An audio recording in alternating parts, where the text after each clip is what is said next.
Барлықтарыңызға сәлем, қайырлы күн. Менің YouTube каналымның оқырмандары.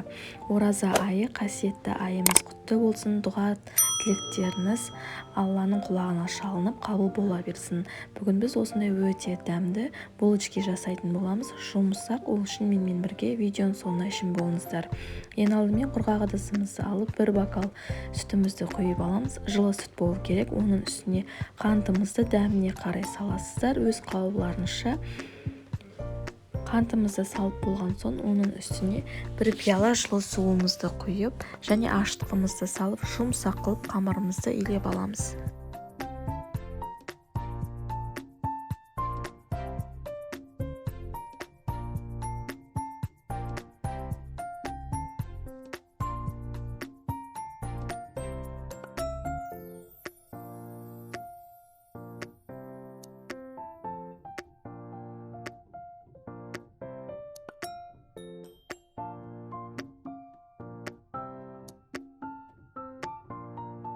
Міне қамырымызды илеп алдық, оның үстіне сұйық май құйып, тағы да қамырымызды біріктіріп аламыз. Біріккен қамырымызды 40 минутқа бетін жауып, жылы жерге қойып қоямыз.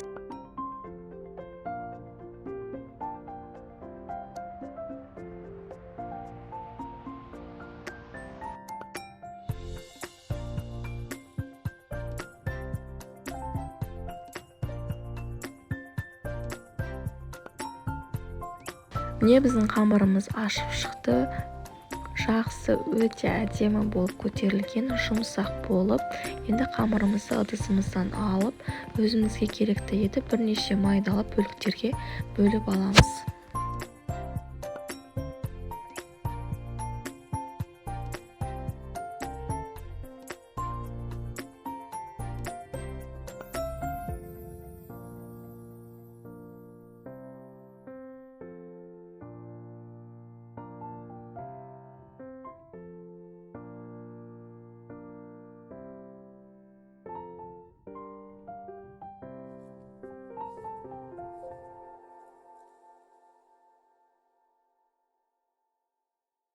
Майда бөлікке бөліп алған қамырымызды алып, оқтаудың көмегімен жайып аламыз.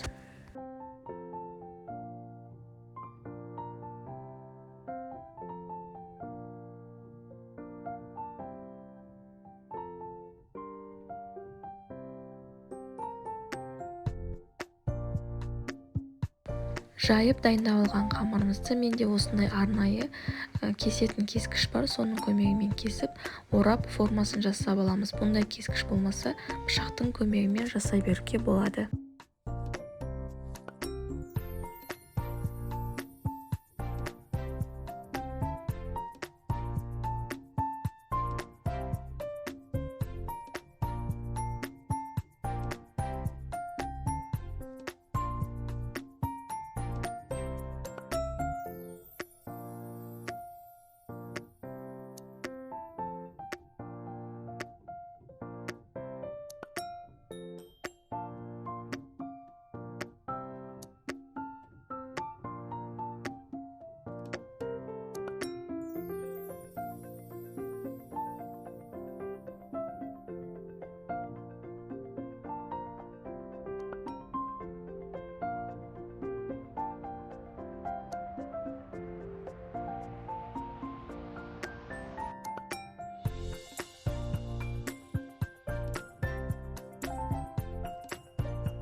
булочкаларымызды формаларға келтіріп алдық. Формаға келтіріп болған соң пешке салмас бұрын 20 минуттай тағы да бетін жауып қойып қоямыз. Пешіміз қызғанша 180 градуста 30-35 минут пісіреміз. Бетіне жұмыртқаның сарысы мен сүтті жағамыз. Міне біздің булочкаларымыз дайын болды. Көріп тұрғандарыңыздай жақсы көтерілген, өте жұмсақ, әлі ыстық болып тұр. Міндетті түрде осы рецепт бойынша жасап көріңіздер. Менің каналыма тіркелмеген болсаңыздар, тіркеліп, лайк басып, комментарий жазып қолдап кетіңіздер. Күн сайын түрлі рецептермен бөлісетін боламын. Міндетті түрде жасап көріңіздер. Өте дәмді болып шықты, жұмсақ болып. Сау болыңыздар.